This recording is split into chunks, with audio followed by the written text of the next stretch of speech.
मेरे प्यारे बच्चों, कैसे हैं आप सब लोग। आई होप आप लोग सब ठीक होंगे। तो आज की इस वीडियो में हम क्लास 10th का एक्सरसाइज 5.2 का क्वेश्चन 14 को कवर करने जा रहे हैं।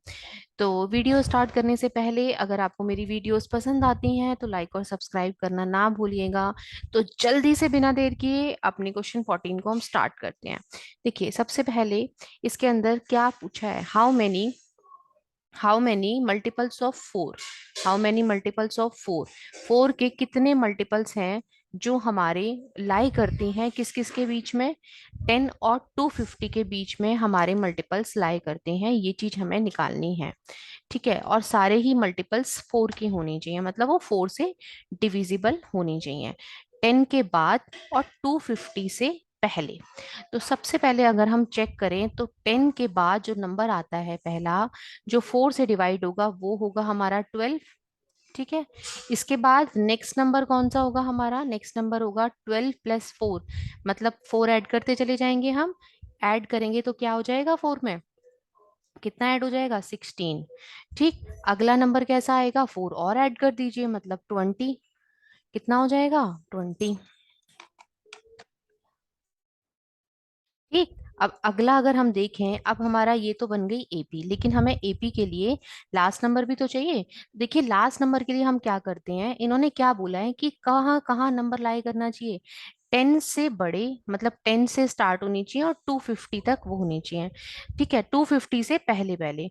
तो अगर आप 250 को डिवाइड करेंगे 4 से, तो आप देखेंगे जैसे आपने 250 को 4 से डिवाइड किया, तो ये हो गया हमारा 6 टाइम्स, और फिर उसके बाद में 10, मतलब 2 टाइम। 62 टाइम से कंप्लीट चला गया, और रिमाइंडर जो बचा ना इसके अंदर, वो हमारा कितना बचा, 2। कितना बचा, 2। तो अगर हम इस रिमाइंडर को 250 में से माइनस कर देते हैं, है ना, 250 में से माइनस कर देते हैं, तो क्या आ जाता है, 248। कितना आ जाता है, 248। इसका मतलब जो लास्ट मल्टीपल होगा 4 का, वो होगा हमारा 248। ठीक है, ये हमारी एपी बन गई। अब हम अगर बात करें इस एपी की, तो देखिए ए की वैल्यू क्या हो जाएगी, जो फर्स्ट टर्म हो जाएगी इस एपी की, वो हमारी कितनी है, 12 है, 12 है। और डी की वैल्यू कितनी हो जाएगी, डी की वैल्यू तो 4 ही होनी है हमारी, क्योंकि 16 - 12 करके देख लीजिए। या फिर आपको पता ही है कि हमने जो नंबर्स निकाले हैं वो 4 ऐड करके ही तो निकाले हैं।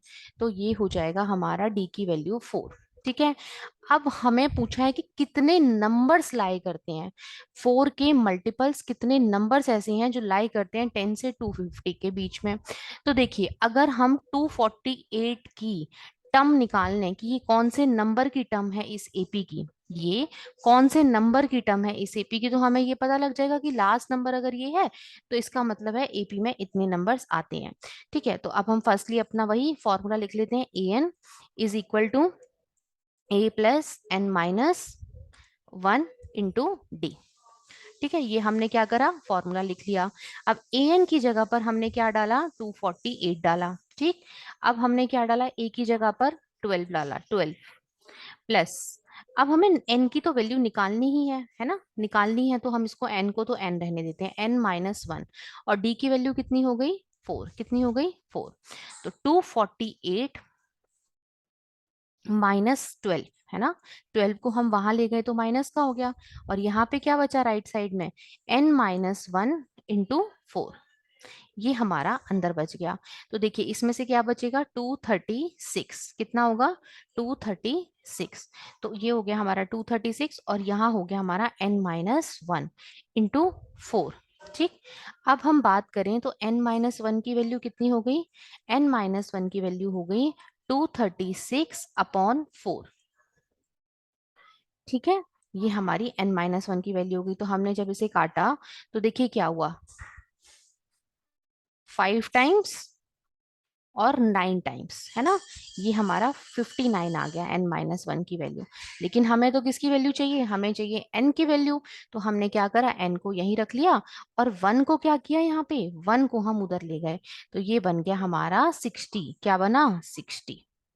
ठीक है, तो इसका मतलब है इस एपी में, है ना, इन दिस एपी कितनी टर्म हुई हमारी टोटल, इन दिस एपी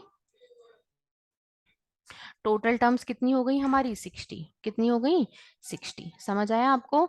यही इसका सोल्यूशन है। तो बेसिकली जब भी ऐसे क्वेश्चंस आएंगे कि इस नंबर से इस नंबर तक कितने नंबर्स लाई करने हैं, तो हमें क्या करना होता है, हमें पहले पहला नंबर निकालना है और उसकी दो तीन टर्म्स निकालनी है, उसके बाद हमें लास्ट नंबर निकालना है।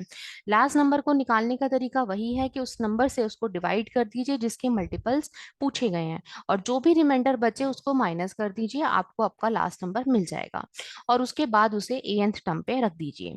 आई होप आपको ये क्वेश्चन अच्छे से समझ आया होगा। अगर अच्छा समझ आया है तो लाइक जरूर करिएगा। Thank you for watching. Okay, bye bye बच्चों, लव यू ऑल।